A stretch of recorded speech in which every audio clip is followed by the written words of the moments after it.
Hello everyone, and welcome to the first installment of the Career Webinar Series sponsored by the Teachers College Office of Career Services and the TC Office of Alumni Relations. The series covers a range of career topics and features speakers from a variety of career backgrounds.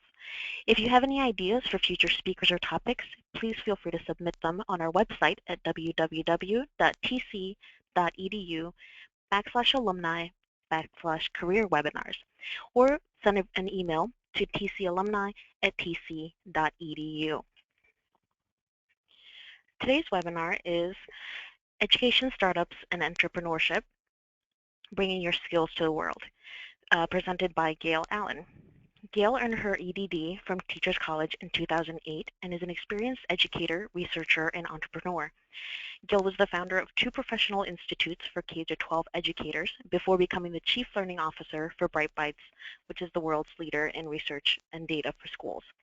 So without further ado, Gayle Allen. Good morning, everyone. I want to start by thanking TC for letting me be their kickoff webinar person. It's always a risk when you have virtual environments and people who are kicking it off, and I am thrilled to be able to do that. I have a big, warm, soft spot for TC. Between my master's and my doctorate there, while I was working full-time, I think I probably spent about 10 years at TC. And then I also used to adjunct there once I finished my doctorate. And when I came to San Francisco to be a founding member of the leadership team for our company about 3.5 years ago, the thing that I most missed about leaving New York was that I wouldn't have that affiliation anymore in real time, in person. So I'm just thrilled to be able to kick this off, and I hope you find it helpful. I am a perfect example of someone who never even imagined that I would get into startups. I am nearly a 20-year educator, teacher, school leader. Started to get into innovation and entrepreneurship by starting national professional development centers for teachers and educators. And that was while I was at TC as a student, going part-time, while I was a teacher and an administrator. And it's just to say that we can all do this. You know, once you see problems and you start to try to solve them and you get involved with other people, and that's the TC way. You know, I was always thrilled to be surrounded by people who are so practitioner and problem-solving focused. So I know that that really inspired me to always do that work and to continue to do that work. But I say that also because the world of entrepreneurship, as many of you know, and startups in particular, is a world that is out there for everyone. And what I hope to do today through my presentation is to share how much your voices matter in that space, no matter how you choose to get involved in it, whether as someone who critiques it or as someone who participates in it. Your domain knowledge and expertise, what you've gained from TC, is crucial in this space. And I'm going to talk a little bit about why. So I'm going to talk about the opportunities, but I'm also going to talk about the landscape. And I'm really going to be paying attention to the fact that what TC did for me, and I know it's done for us no matter which major we studied there or which degree we earned, is help us to be critical thinkers. And I think the EdTech space now more than ever needs folks who think critically about what's happening there and who participate in very informed ways with what they know about teaching and learning and good practice. So with that said, I also want to add that every slide where I am referencing any kind of data or sources, they're all sourced at the bottom, classic APA style. I am a true student of TC, and that means that I will PDF this PowerPoint when it's done, make sure that Paulina gets it, and she had mentioned that she'll share it with all of you. So everything is sourced. You can follow up, read more about it, and that's my hope, that these resources will be helpful to you as well.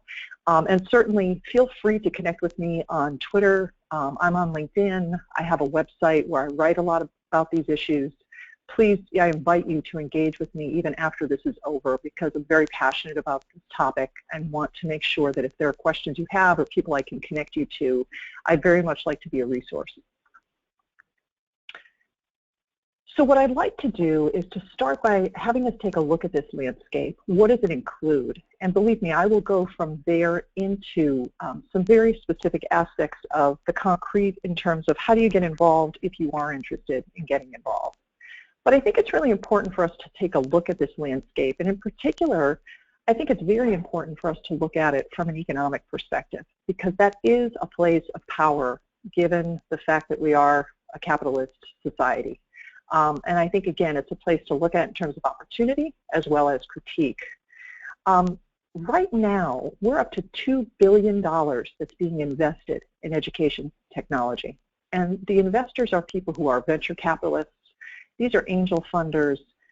But what I think is important is that if you look at this chart or this graph, you can see that from 2009 to where we are today, this is a burgeoning trend. I mean, this is huge. And I think it's telling us something about the disruption that's taking place in education. It's also telling us about how folks with money are looking at this as a big opportunity. But when I see this, I couple it with, we need people who are also educators bringing their voices to this space and participating in this space. It can't just be outside voices with a lot of funding coming in. And that's where you all come in. At the same time, the global spend on EdTech, this is hardware and software, and it's very much focused on the K through 12 space, K through 12 environment, is up to $13 billion. And by 2018, they're saying it's going to be $19 billion. That's what's projected. So it's a very hot space. People are purchasing a lot of stuff. And I also think if you're a current student at TC, there are a lot of opportunities here to do some interesting research in the space, because there are many things we still don't know, a lot of questions to be answered. One of the things that's interesting as well is if you are in the New York area, the most active states for EdTech investment, the second highest ranked state is New York, which I thought was fascinating. And that's because New York has become quite a hub for EdTech. And also because you've got a lot of folks interested because you're involved in one of the largest school districts in the country. So I just think that's an important piece to take a look at. You know, even though in California, where I am now, Silicon Valley, there's a lot of EdTech companies floating around, being built, being created, being launched, being funded. New York is right up there. And I think that's an exciting thing to see. And Massachusetts as well, which is exciting. So this number, greater than 1,400. So it's difficult to get a handle on how many EdTech companies are out there right now, because they're in all different stages of being companies. And the estimate is that we've got at least 1,400 of them out there. And I am sure that there are many more than that. And even as I'm working with you on this presentation, I'm sure that there are companies that are being ideated, if not formed, as we speak. That's how ripe and rich the space is. If you look at this slide, these are who some of the EdTech players are out there who are disrupting education. And just out of curiosity, I'm just curious if you could type into the chat area, how many of you are familiar with these companies? Are these companies that you know? And if so, what are the companies that you know? Or tell me how many of them on this page are companies that you've heard of before. I'd be really curious to get a sense of the audience.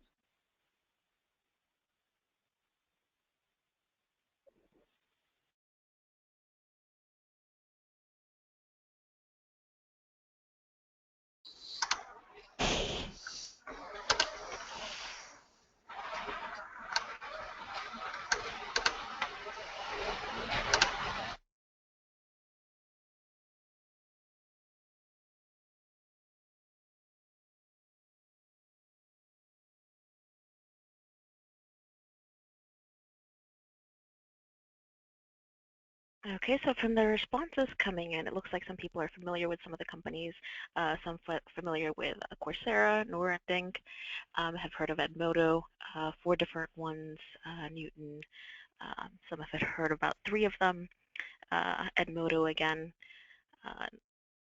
and also education.com.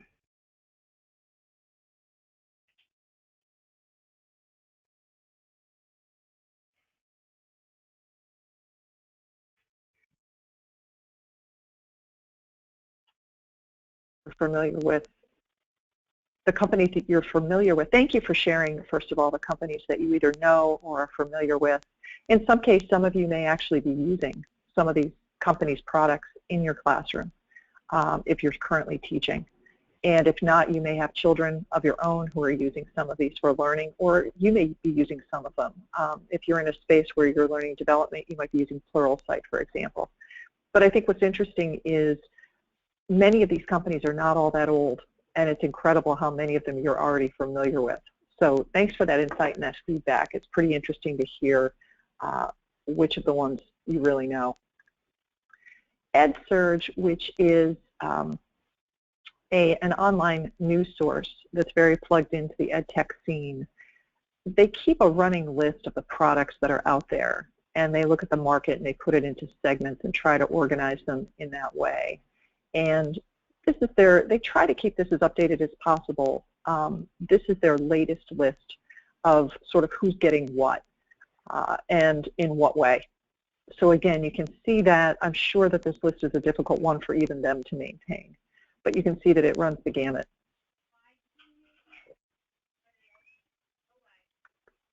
People like Soloway and Norris are writing about the fact that K-12 is being Uberized. And if you're familiar with the car service Uber, as I'm sure many of you are, it's a great way of saying that, you know, there are solutions out there that folks are trying to scale in really big ways.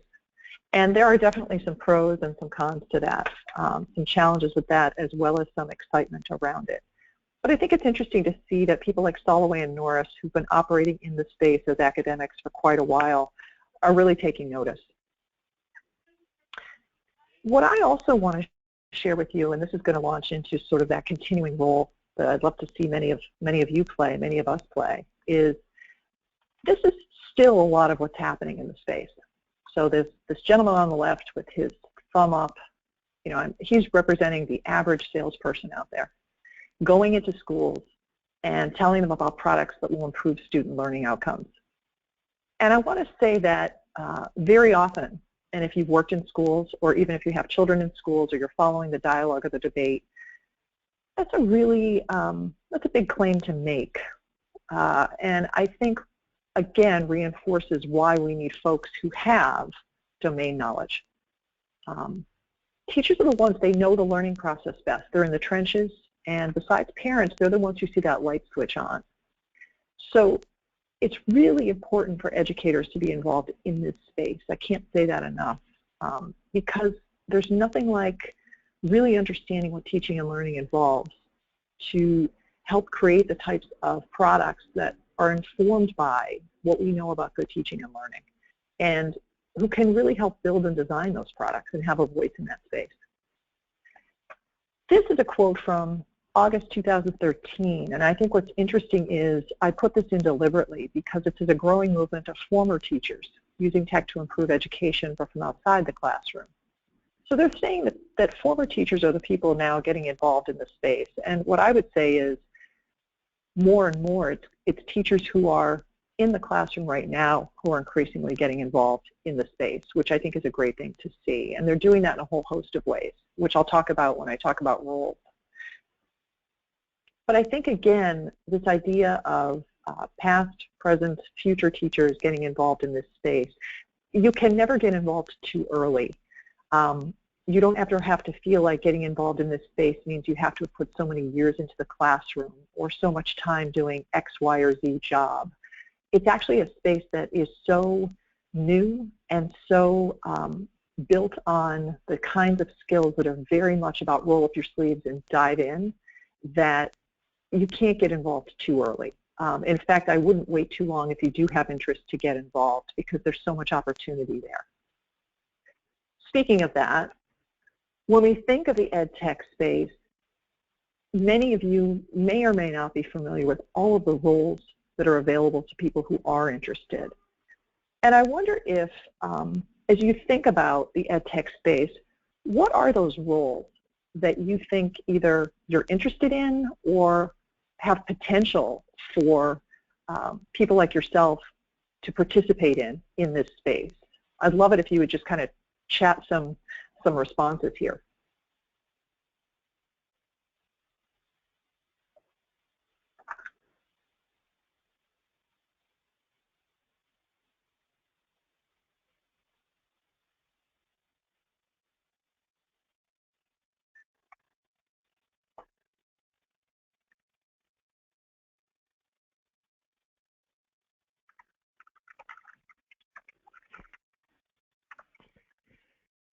So some of the responses coming in: subject matter expert with audience and consumer, coding, curriculum development, computational linguistics, the management with a focus on the business side, the technological team with the skills, the education professional with education expertise, Arabic curriculum design, French-English bilingual curriculum design, ICT to teach Arabic, creating social support to teachers as well as students through the online world, parent and community engager. I love it. You came up with so many fantastic roles. In fact, I only have a few slides on this, and I couldn't fit in everything that many of you have touched on. Those are fantastic to include. As you can see, based on your own responses, the opportunities here are endless for involvement. So when you look at this chart, I'm going to focus on if you actually are working within the company. So within the company, sort of the roles that are most typical in the edtech space right now. And as you look at this chart, you can see that it's got 3 different wedges of a pie. Don't necessarily assume that every company has the same percentage of the pieces of the pie that I'll be talking about. In fact, depending on the type of company you are, some of them have very little of one area versus another. And I'll talk a little bit about that. But to begin with, 80% internally of a company, on average, is made up of these 3 areas. And the first is, of course, some of what you've mentioned. People who are involved in designing, building, and what I call revising or updating, creating new features for, pivoting with products and product design. These folks are your developers and your designers. And just to give you some insight of where my knowledge comes from, when we built our company, we built it end-to-end with all of these roles. So we are a company that has everything from a sales team to customer success with development, design, content, data science, all of that in between. Some companies don't have all of that end-to-end. Some of them either outsource it or they build the kinds of products where they're very specialized and they may only have developers and data scientists, for example, just because of the nature of the product. But we have the end-to-end scenario. So these are folks that I work alongside every day across teams. And the engineers are incredible, as you can imagine, in what they're able to do. And the designers, same thing. And such an important part of a company. Sales, of course, is another very important component. And this is where the slices of a pie could be very, very different in terms of how they look. And by that I mean in some companies, the sales components could be a very tiny slice. In others, it could be most of the pie because there may be a product that's once it's designed has very little that needs to be updated over time. Maybe it's more maintenance that's being done. But then you really need to get out there and have that product be connected to potential users. But we look at the sales team as people who implement, support, and essentially solve problems. In fact, in our company, we don't even call them salespeople. We call them learning team members. And the reason we do that is because we're learning from the folks that we're working on with our products, and at the same time, they're learning with us because we do a lot of thought leadership on our end. Customer support, that's the opportunity for contacting, connecting, and again, doing some problem solving. For us, this is a key component of our company. Again, in other companies, it might be a very small component. It might be done mostly online. Ours is much more proactive. We're out in the space. Again, we're helping people really use the product in a lot of innovative ways, so we go out and do work in that. But it could vary by company. But no matter what, 80% of most ed tech companies do have these 3 areas, even if they look different, even if the percentages are different. The other 20%, and this hits on some of the additional roles that you brought up in the chat space, but don't discount the founders. Many of you may not even think of yourself as a founder, but I will tell you that our founder is an educator who came from the ed space. And when we built our first product, which was a very strong ed tech product, it was because he came out of a school district where he had been a CIO. And he'd been solving these problems, but he wanted to scale the solution. So he understood that pain point from end to end. He had lived it for over a decade. And that kind of knowledge is invaluable, that kind of credibility, and I would argue that kind of trust, because so much of our company is built on relationships, both internally and externally. So don't ever discount the fact that you could very well be a founder. Then you find the other parts of your team to help fill the gaps. So our co-founder is someone who is a CTO, very involved in the startup space before working with us, but he knew how to get a product built. And now we do too, but we didn't know that at the time. So very important. The other thing that happens as your company grows is you need to maintain the culture. And there are such incredible roles for people who are educators in helping with that if you're interested in being part of an ed tech company. Growing and building a culture of a company gets harder and harder as you get larger.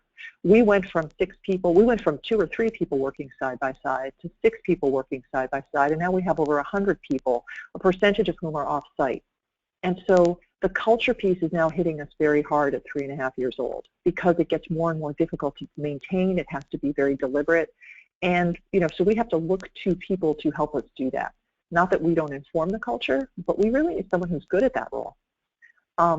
Professional training, professional development, can't say enough about that. We have someone who does that for everyone in our company, from the onboarding process through every time there's something new to be learned to ongoing professional learning and growth. And so if you think that that would be an interesting role to play, it's a very important role. HR, if there's any aspect of HR you're interested in, again, a hugely important role. And if any of you have seen the latest Harvard Business Review for July and August, people are pushing very hard to have a chief human resource officer role in companies because getting talent, maintaining talent, retaining talent is crucial today. And I would say if you're in a company that has anybody who's involved in data science or design or developers or programmers, all the more, because it's such a hot space that getting those people and holding on to those people, you have to be doing something different because they can go anywhere now. Operations, every part of our company, product, sales, customer support, and every other part needs someone who can help us with the operations processes, especially as you scale. Some of the things that worked very well when you were small stop working when you get larger, or some of the things just need to be tweaked, but you constantly need to have people who can help you with the operations process. And frankly, a lot of them need to be good with data. The other piece is research. I contract with a lot of researchers. Some of them are actually Teachers College doctoral students that I've worked with because there are projects that I often need us to work on for our platform and for our modules where researchers who are very steeped in a particular area are very important for the work that we do. So I've contracted with several TC folks, and it's been amazing. And I've also contracted with folks at organizations around the country and universities around the country and around the world. So your research skills are crucial to ed tech companies because they need that constant influx of research information. The other thing is finance. Any of you who are doing economics in education and who have some interest in getting involved on the financial side, if you do like finance, I would say being part of the consortium at Columbia, take some finance courses. People in startups really need people with those business skills, and I think the combination of the business skills coupled with understanding the domain is outstanding. It's a very different buy and sell cycle and buy and sell group of people. It's very different from most companies, and having hired a lot of business people who in some cases are familiar with the education space and in some cases are not, it becomes very clear how different the education space is in terms of the entities you're selling to. In our case, we don't sell directly to teachers, we sell to the ed leaders. And that could be at the school level, the district level, the education service agency level. They serve the public schools and districts in many states, or at the state level. And so that kind of sales pattern, if you're using a system to document your sales, like a CRM system, is very tricky, and people really have to understand the context of it. It's not like an average business. So the coupling of finance skills with the education knowledge is tremendous. Content. We have a lot of content on our platform that essentially is the translation of research, and it's a combination of research that's made user-friendly. It's a combination of curricular work that can be very helpful for people boots on the ground who need to take this information and start using it immediately. So if you have interest in curriculum writing, seek out products that are very aligned with your space. I guarantee you that even if you just wanted to start out by connecting with them and saying, hey, I'd love to learn more, can I contribute anything? You'd be amazed, I'm sure, at how receptive they would be to that. Marketing.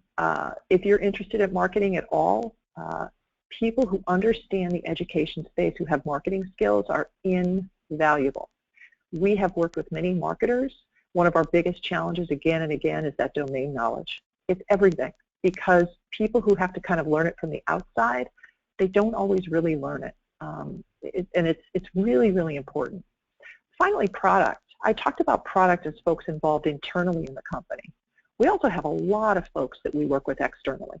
People that are part of kind of our ideation team or development team or testing team, and we bring them in for research institutes, and these could be district leaders, these could be people from service agencies, but essentially people who use our product and want to be part of the iteration cycle. And what we find is that they're just so excited to be part of that, because as educators, they're very excited to help to build and design a product. And we didn't really realize that at first. We just assumed that, you know, they would consider that extra work, and they don't. They love it. So if you have an interest in that, and you have products like the original list I showed early on that you were familiar with, they're products that you use and you're not currently connecting with them or offering feedback, definitely reach out. Of course, we can't change everything. We can't update everything. There is a cycle of time that it takes, both on the development side as well as on the user experience side. But companies do really enjoy having educators involved, and frankly, you should be involved, especially if you're using the product. It's the best way for any company to make its product better. Finally, the qualities that are needed. I would love if you could take just a few seconds and write in the chat space, what are some of the qualities that you think people need to have who are getting into this space, especially if you're an educator or someone who hasn't been involved in a startup at all? As you look at different positions or roles that you listed earlier, what do you think are some of the qualities companies are looking for?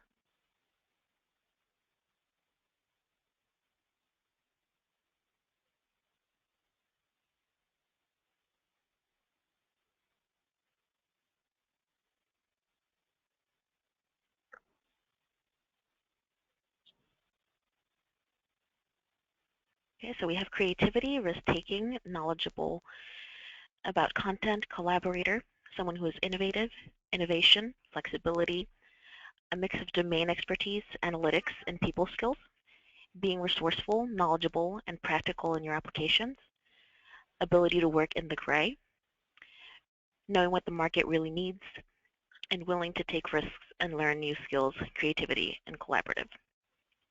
Terrific, terrific. Those are outstanding qualities that you've listed. I think that you have really hit on so many of the qualities that, as we really as a company started to drill down, as we began to grow and had to hire, we really had to sit down and talk about the qualities that we felt were helping people to really flourish in our environment. And you've nailed most of them.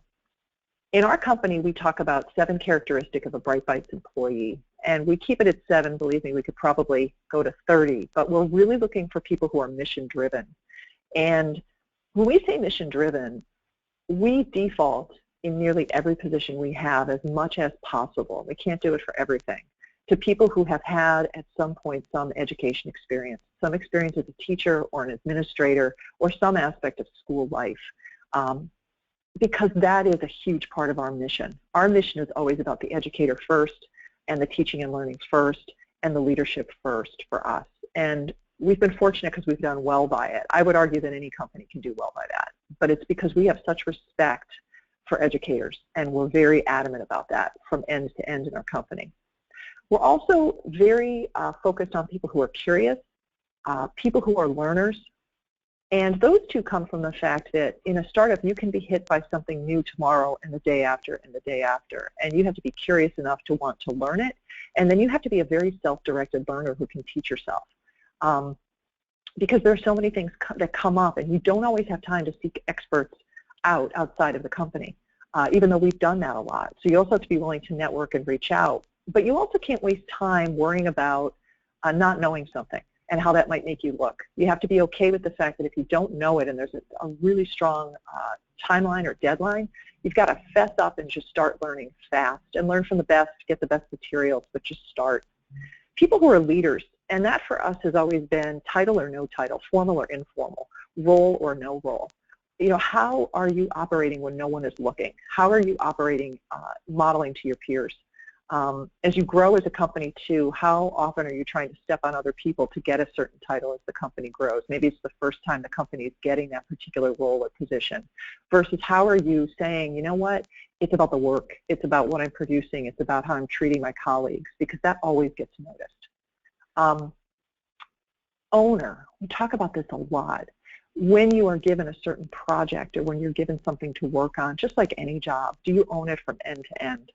And the owning it from end to end really means that you take full responsibility for it. So we've had folks who own projects where something happens and they have to be there on the weekends or at night or early in the morning, and they just do it. There's no question asked. There's no sense of, well, what's in it for me or how am I going to do this? They just figure it out, and that's invaluable when you're growing fast. Expert, this is where the domain expertise comes in. Really owning that expertise that you have, recognizing that you don't have it across every area of the company, but what you do have, really own it, really go deep with it, really understand it, and really be curating constantly information about it, because that is going to be the thing that lets you thrive in the company. And don't stand still there. Think continually of how you can be learning other parts of the company as much as possible, things you're particularly interested in too. Collaboration is huge. We have teams that are on-site. We have teams that are off-site. We work across team all the time. It's just a given that we assume people will play nice and they'll add value. It's just a given. The other thing I would add, and this came up in some of the comments that you all listed for some of the characteristics, outcomes driven. So there's a woman I work with, she's a data scientist trained as an applied mathematician. And one of the things that she will admit is the reason she likes working in a startup versus, you know, working in a more slower paced environment like a government environment or even academia for her is because she wants to be working on outcomes. You know, she's interested in the process, but she likes to test things out, find out how they work, use that feedback to make things better and better. And I would say that when you're in a startup or a company in general that's fast-paced, that's really the name of the game.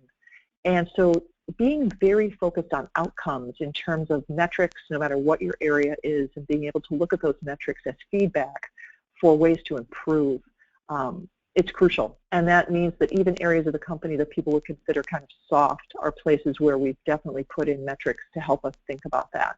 And it's not that we're all about quant, it's not that we're all about data as we live and breathe. It's just we need ways to get feedback on performance, and those are ways to do that. And you can get pretty innovative and creative about it too, which is kind of fun.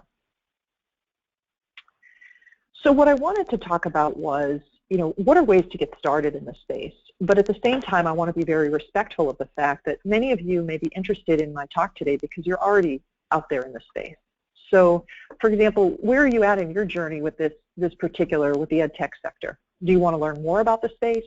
Are you poking around looking for pain points to work on? Do you have ideas and you want to test them out? Do you have prototypes to test? Do you want to provide input or feedback to startups or existing companies? Do you want to, are you in the process of seeking funding for an idea that you're working on? I guess number 7 would be, what are the other things that I haven't even listed here? I would love if you could take, you know, 30 seconds or so in the chat space and just list the number or numbers that apply to you in terms of your goals right now for where you are. You know, are you number 1, you want to learn more? Are you 1 and 2?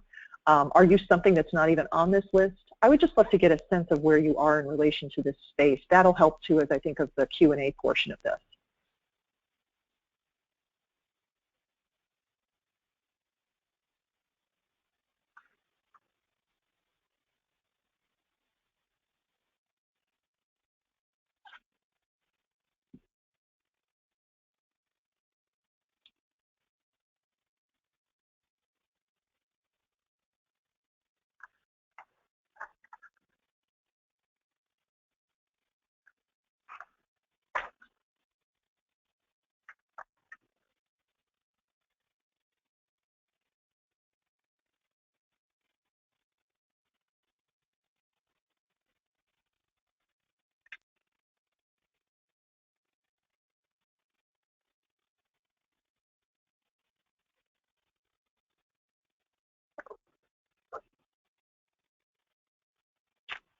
Okay, so it looks like we have people in all of the numbers there, with the majority being in number 2 and also in number 5. We do have a couple comments in here. One person who wants to help their pre-service students get into EdTech companies for internships and experience in that world. Someone else mentioned 5 and 6 through growing network of TC alums in EdTech space and is a big goal for them. And then someone else mentioned particularly providing research and evidence-based input. Terrific. Thank you for that. Great. So it sounds like a lot of 1s, 2s, and 5s, internship interest, research input. That's terrific. So what are some resources? And again, I don't want to insult anyone on the webinar. Some of you may be very familiar with these, but I want to plant some seeds for people if that isn't the case. The first is I advise anyone to attend or host a hackathon. Hackathons don't even have to involve technology. They can involve problem solving. A tip, there's an organization out there that just started. It's been started by an undergraduate at the University of Virginia, and it's called Reinvent Ed, and E and D are capitalized. And what he's doing is he's getting undergrads and members of the community across the university together to rethink the education space, to problem solve, to ideate. Take a look at his site or his work if you get a chance.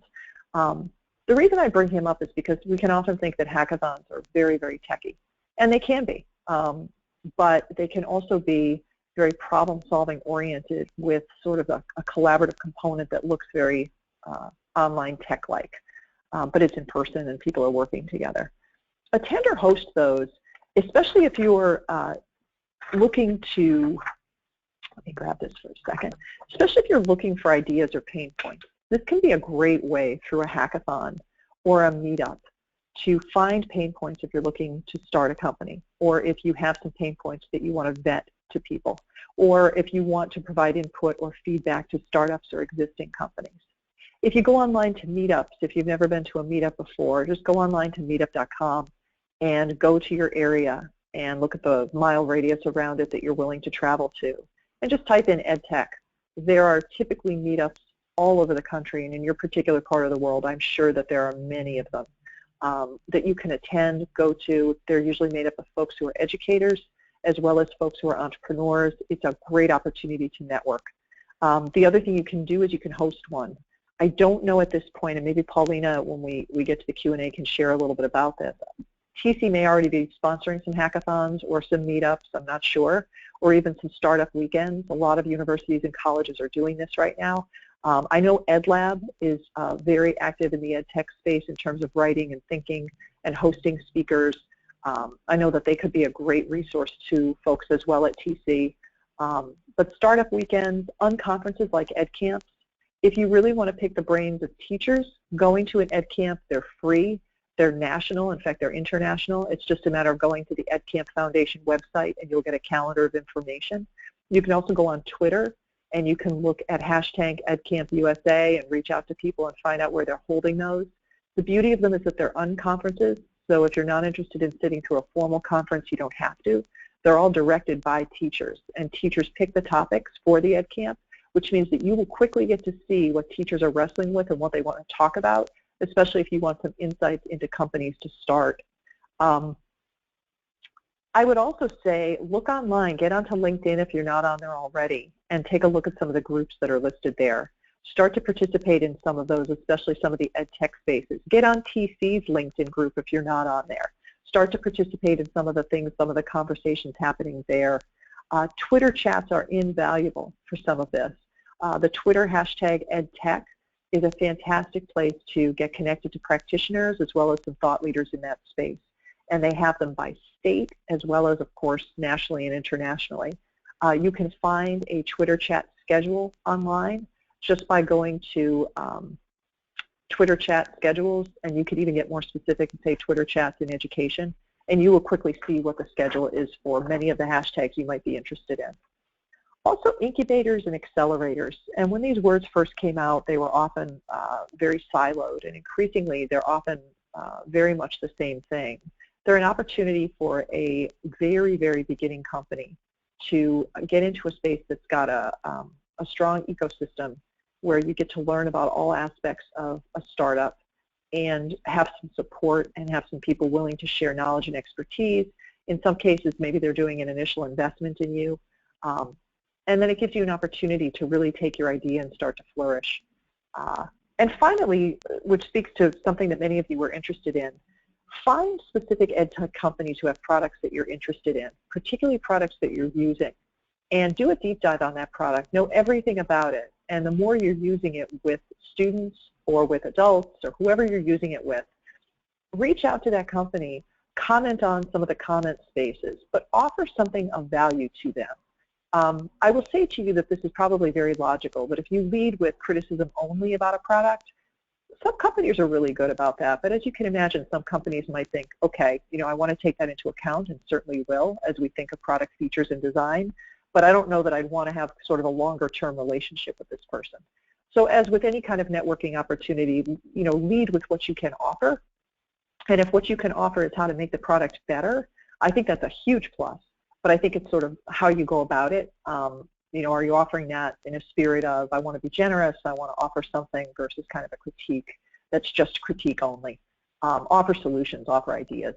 And I think that's really such an important piece of this. It's getting out, getting involved, it's connecting with people online, but then if you really do want to get more and more involved in companies, and you're not in the education space in a kind of a boots on the ground way, it's really helpful to do that, because any of you who've been involved in the education space know that the life of a teacher, a student, a parent of students, staff, administrators, it's a whole different ballgame from sort of what you could want or expect in traditional companies. You don't have the same breaks. Things are constantly coming at you. And I would say time, more than anything, is one of the biggest challenges. So you have to think about what's going to be helpful to that person, just as with any product. This is something else I wanted to point out. It's free. It's online. The Department of Education put this out very recently. It's a primer for software developers, startups, and entrepreneurs. And it's actually a very, very helpful guide. A lot of terrific resources. And I would highly recommend, if you're interested in any aspect of EdTech, take a look at this. It has resources from end to end. And Richard Collada, who's a big player in the DOE space right now, he gets it. He's much more cutting edge in his thinking than I think people in the past have been who've been in that space. And so he adds a lot of value. And he also pushes really hard to get people thinking about data and data privacy and data availability. So he wants the space to be disrupted, but in a thoughtful, meaningful way, which I think is what we all want. And so I would highly recommend this resource to you. Take a look at it. You can actually download it right now. It's available. So. And then I want to thank you. I'm going to stay on, of course, for Q&A, but I want to thank you for your patience. I'll do a little plug. I have a book coming out in the fall called The New Pillars of Modern Teaching, and it's talking about some of these issues around how teaching is changing, but in very practical ways for folks in the education space. And then I do keep a website which has a podcast rolling out in October, late October. I very much think that one of the great things about the education space is staying up on trends across a lot of different fields.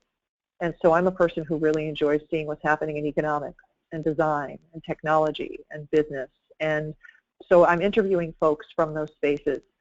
You can see more on my website if you go there, the folks that I've already been interviewing. And also I write a lot about that.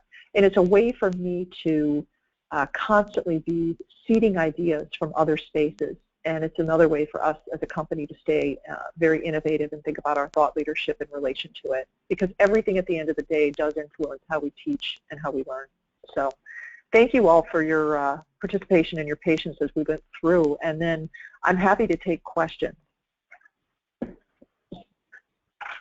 Let's see. Yes. So if you have questions, feel free to submit them via the question chat. Otherwise, you can also choose the raise your hand option, and we can enable your audio. Just give us a minute to see the hand up.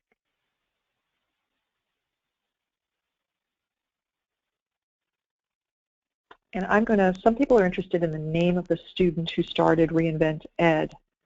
I'm going to try to find, I have his last name in my mind, but I can't remember his first name. So I'm actually going to Twitter on my phone to look him up. Give me just a sec.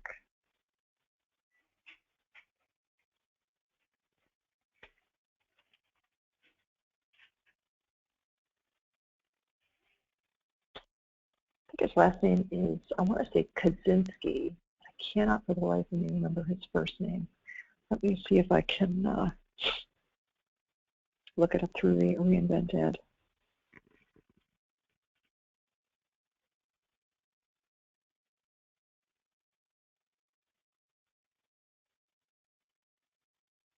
Yeah, and it looks like it's Reinvent Ed Lab. It's out of the UVA, and the gentleman who is involved in it is Keaton, K-E-A-T-O-N, Wadzinski, W-A-D-Z-I-N-S-K-I. I'll put that in here.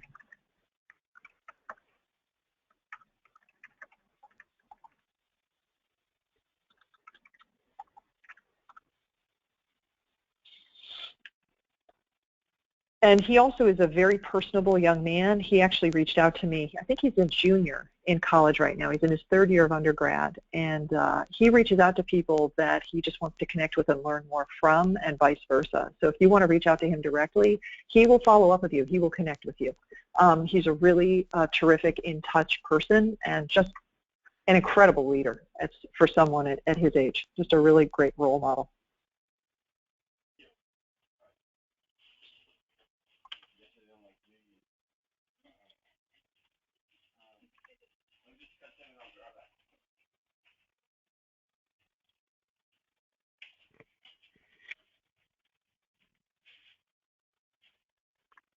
Okay, so it looks like I'm able to see the list of questions. How we use TC alums for research and how we found them. Okay, so I reached out to department chairs at Teachers College, and I asked them if they would post a JD, a job description for contracting with some researchers. And I reached out to Curriculum and Teaching because that's the program I had gotten my doctorate from, and because I knew there was some curriculum work involved as well as some curriculum and teaching research. So I pinpointed that department. And I think I pinpointed the communication technology department as well because I ended up with a student from there. So I pinpointed that working through the department chairs because frankly I just didn't know where else to go to post those kinds of positions, and that's probably just ignorance on my part, and I remember just being under a huge time crunch. So that's how I started. And then I did the same thing at other universities across the country. And the other thing you can do is you can reach out directly to companies and say, you know, I'd love to do some X, Y, or Z. Research is important, but I would also say, and I'm sure many of you have gotten this advice before, the better you are at translating that research into something that's very practitioner-oriented, the better. So develop those different voices and really get a handle on those different audiences. Those of you who've taught before, you get it. You know, those are the folks I love. My best researchers were people who had taught for at least a couple of years before they went to do their master's or doctoral work, because I could say to them, I need this in very strict research form, or I need this designed for a teacher or a school leader, very practitioner-oriented, and they were able to do both. That's huge. Having that agility is really helpful. The name of the website. Okay, so you have Reinvent Lab. Thanks to the host. Is there any way we could track the development of EdTech in other places like Asia? I'm trying to think of any specific way we approach market intelligence with Asia. We have not done a huge expansion there yet. We're just starting to go global. So I tell you what I'll do. I will do some thinking on that. I'll check with our marketing department on that and see if there's some things that they are using as their go-tos. And I'll follow up with Paulina with what I have, and then she can share that as well with you. Great question, though, because of course it's such a big, important space. A colleague said social entrepreneurship isn't a discipline but a topic. What do you make of this claim, and what do you think are the implications for skills building in this area?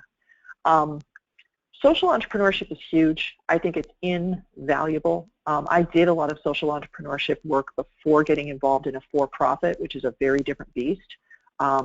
But I would say that the key thing about social entrepreneurship, the skills in some ways are very similar. At some point, even within social entrepreneurship, the bottom line is sustainability.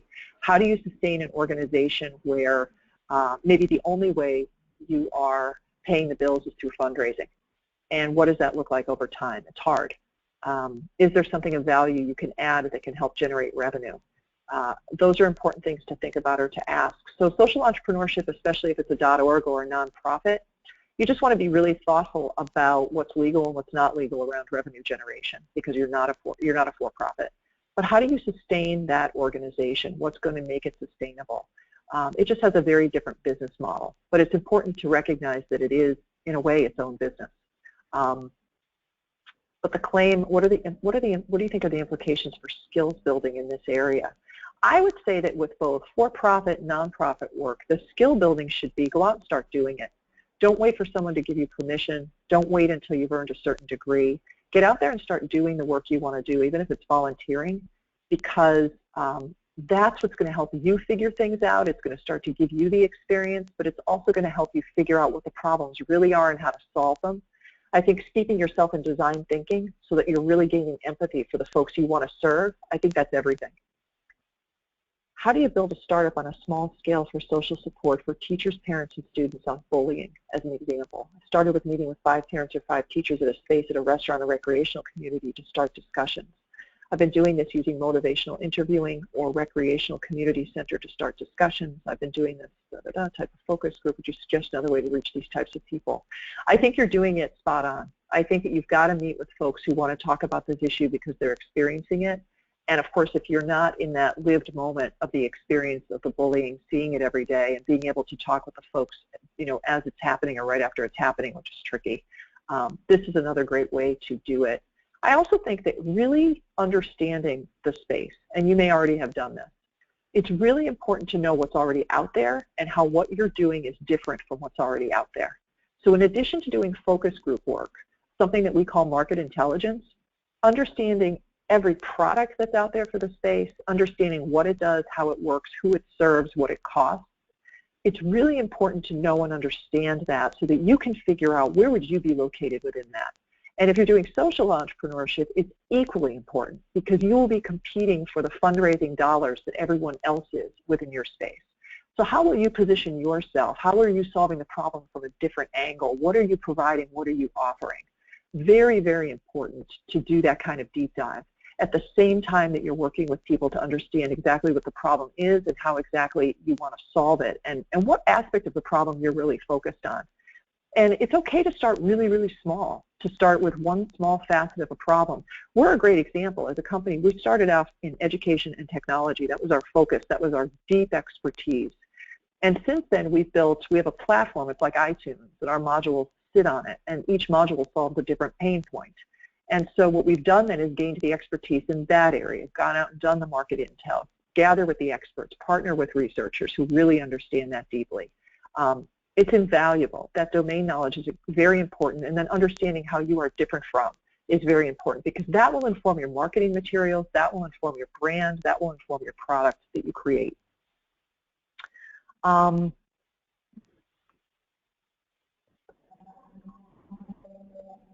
Catherine Pangan, hello to you. I don't know if you're still on, but that's fantastic that we were in the cohort together. That's amazing. What are the entry points in the EdTech space for practitioners who come from an ed policy background? Carrie Ellis, if you're still on, ed policy people are crucial. At some point, a company gets to the point where it actually needs to be in the policy arena, advocating for and helping to be part of the crafting and developing of policies, both at the local, state, national, and federal levels. It's crucial. So policy people, you are crucial to the space. If you are looking at companies, the value you can add right out of the gate is start with an expertise that's deep. Really master a particular state, for example, really master a particular region of the country and its policies. Know both the policies that are passed in relation to that particular company that you're looking for. Know the policies that are currently up for discussion, the bills that are up. It is invaluable. There are companies that once they get to be large enough, they have to go to Washington and have a liaison there for the types of work that they're doing. You are invaluable. Get out there, but really go deep and understand and know and bring that value in.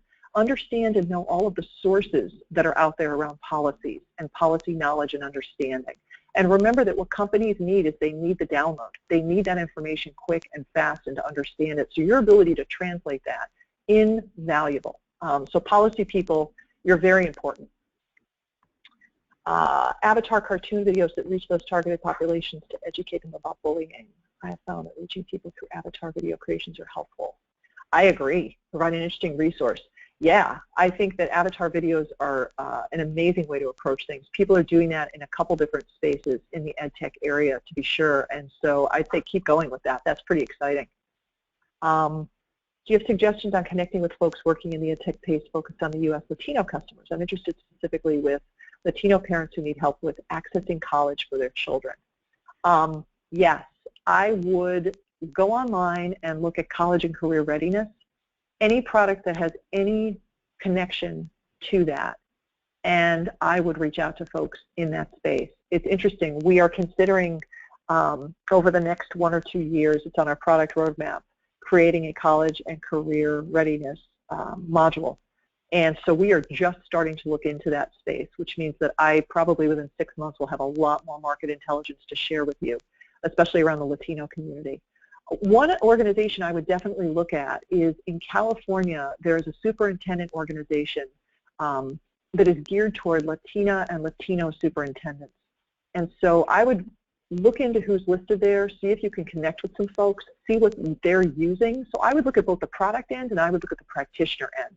What are the teachers and the school leaders who are working with Latino and Latina communities? What products are they using? Where are they finding the gaps to be? I would do both ends. I'd look at the product and I'd look at the users who may not even have a product yet and really focus on that to learn more about what's being used in the space. Do you think using your published dissertation is a good way to show validation on your ideas to the public you would like to reach further? Felicia, I would say yes and no to that. It's quite a cop-out, but it's real. And it depends is the other thing I would say. So I did my dissertation on practicing teachers in elementary, middle, and high school using Web 2.0 technologies with their students. And I looked at it from an adult learning perspective, specifically transformative learning, to see how, if at all, using Web 2.0 technologies at that point in the history of EdTech, how it was, if at all, changing the way they thought about their teaching. When I talk to people about that, depending on who I'm talking to, I have to make sure I've got my 5-second pitch, my 10-second pitch, my 20-second pitch. The average person, I hate to tell you this, and I'm sure you're already aware of it, isn't all that interested in dissertations unless they're an academic working in the same space.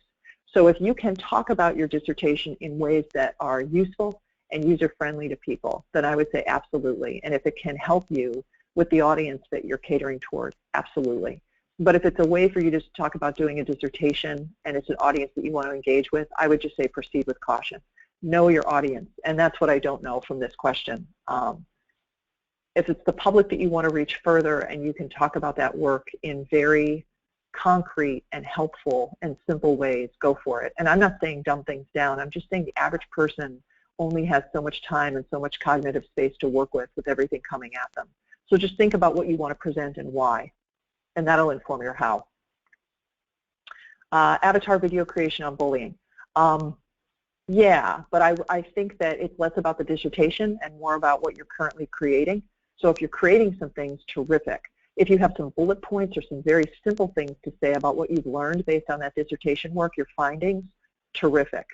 Maybe some of the questions you asked. But if it's very jargony, very theoretical, the one thing I had to learn about working in this space from end to end, from customer to internal, is I had to lose the academic in me. And it actually can hurt you.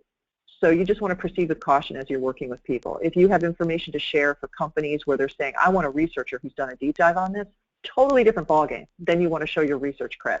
But even there, you're probably talking to people who don't have a strong research background, and so your translation, and I put that in parentheses, or put that in quotes, air quotes, your translation capabilities are everything. How you communicate it, how aware you are of who you're communicating to is everything.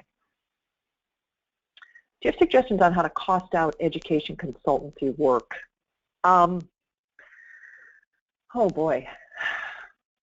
Again, this will depend on the work that you're talking about. If you're workshopping, different from thought leadership, different from keynoting, what band or tier are you working with? What I would do, what I would consider doing is, if you're, for example, let's take something very concrete. Let's say that you're workshopping and your particular audience is you go into schools or districts and work with teachers. I would reach out to a couple folks that you know and admire in the space, and I would say to them, maybe ping them in Twitter, direct message them there. A lot of these people are very active on social media because that informs their business. I would reach out to a few of them and say, can I just get a range from you? Can I get an idea? Some may share, some may not, but it's much better to go right to the source. It's very important, too, to think about who they serve in terms of the stakeholder group and also where they serve, what part of the country. Because the reality is different districts and schools have a different amounts of funding, and so that plays a role as well. And if you're building up a consultancy, if you're pretty much starting at the bottom, I would also look for opportunities where you can serve and not charge, just so that you can get a toehold. Maybe it's an opportunity to get recorded, so that the trade-off is, do you have somebody at your school who does AV? You don't have to pay me, but could you record my session? Because what that does is, for future consultancies, people can see work that you've done. Or you can say, you know what, I'm going to show up and do this for free, but could you fill out an evaluation of me? Would you be willing to write an online letter of rec or online rec for me on LinkedIn or on my social media page or on my website? Think of the trade-offs to start out. If you've been in the space for a while and you feel like you're getting underpaid, then that's where I would really do a deep dive on other people in the space to get a sense. But a lot of what you want to do to build the business is gain that credibility, that you're incredible when people hire you. And then you'll find that if you do start to up your price, people are willing to pay it. It's fearful to start a startup on a small scale, mainly because you're one person. Yes. Someone brought this up earlier. I can't say enough about the risk it takes. And I should have said this probably earlier, because I don't know how many people are still, I think we've got about 23 people on.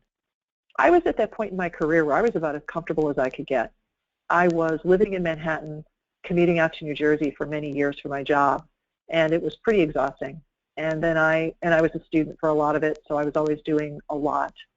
And I finally latched onto that job that was in Manhattan, so I was living and working in Manhattan, working at a terrific school, great reputation. I had a terrific title, and essentially everything looked perfect. And I knew that if I stayed there, I would not keep growing. And I knew that for me, I needed to. And so, in my 40s, I walked away from a career that was very good and that could go on that way. And I said, I'm going to go get a mid-career MBA because I need to learn more about business, because I want to do something with this. And believe me, I'm not advocating that you have to get an MBA. In fact, I would say the opposite. Get out there and start working in companies. But when I walked away, I was terrified, terrified. And believe me, I didn't know at the time I wanted to be part of starting a company. And so I went off and did it, and it was one of the best experiences, and it was really hard. I was an educator through and through. I didn't have a lot of the background in finance or things like that, but I learned it. And then when I finished, I had this opportunity to start a company from scratch. Terrifying. So all I can say to you is, it is worth it. Actually, the question you should ask yourself is not, what if I do it? But you should ask yourself, what if I don't do it? And that should apply to anything, anytime you want to take a risk. How will you feel one day, 1 week, 1 month, a year, 3 years later if you don't try, if you don't do it? And if you feel like you don't have all the expertise you need, and I would argue that you probably don't, I certainly didn't, find a co-founder who has that knowledge and expertise. You will find them by going to meetups. You will find them by networking. There are other people out there like you, and they're looking for that missing piece too. They're looking for that other half to found a company with. But whatever you do, take the time to get to know that person. Make sure you can trust them, because the roller coaster ride of a startup is, it's real. And so you're going to have your highs and you're going to have your lows, and you're going to have your great days and your tough days. So you want to partner with people that you can trust, who will be in it with you. That's crucial. And then if you have the drive and the dedication to learn and to pivot and to redo and to get the rejection, and you will get the rejection when you go for funding, it happens, you'll make it. You'll just make it. And you're a TC grad. You absolutely are going to make it. You've seen worse. You've been up against worse than that. So Felicia, go for it. Don't let it stop you, because you'll regret it if you don't try it. What about homeschooling ed tech space? Where are we now and where is it going? Homeschooling is blowing up. Homeschooling is exploding. It is increasing.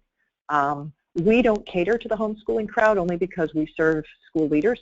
But I would say if you have products that you think the homeschooling market would like, go for it. The one thing you have to be aware of is parents and their willingness to pay. So if there are things they can get for free through the state or their local agencies because they homeschool, that's what they're going to go with. So you have to think about what people are willing to pay, how it could be bundled into something else. So here's an interesting idea. Could you take the homeschooling arena and could you say to yourself, what are some of the things that they have to purchase perhaps as part of the requirements for homeschooling?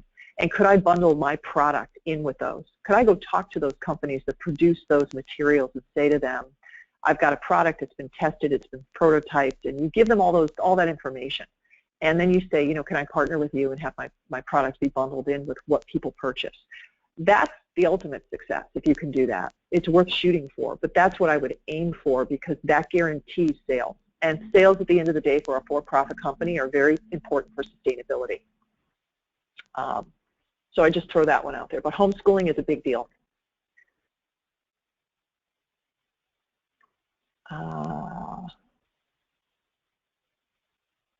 Susie, I'm not sure what the trade-off option is as you start out, but I'm glad that was helpful.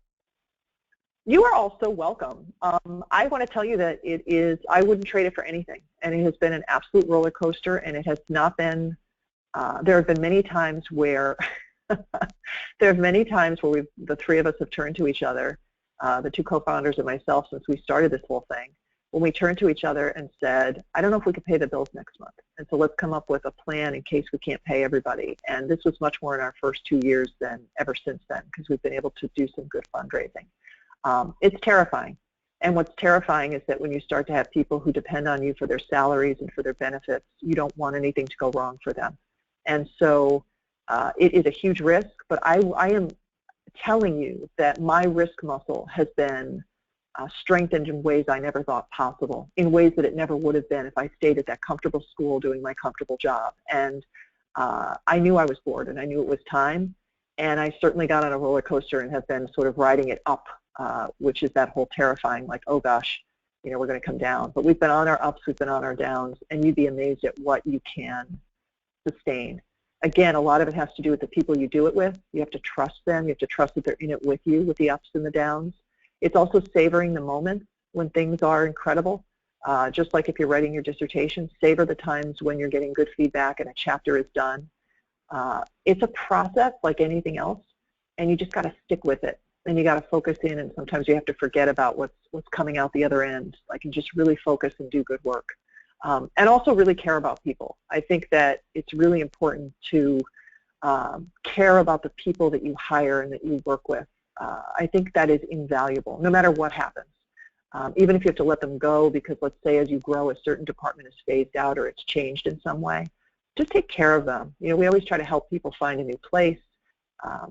We hired a lot of young, hungry, incredible people. As the company grows, sometimes you actually have to bring people in who've been on the business side much more deeply because you need that expertise that they have.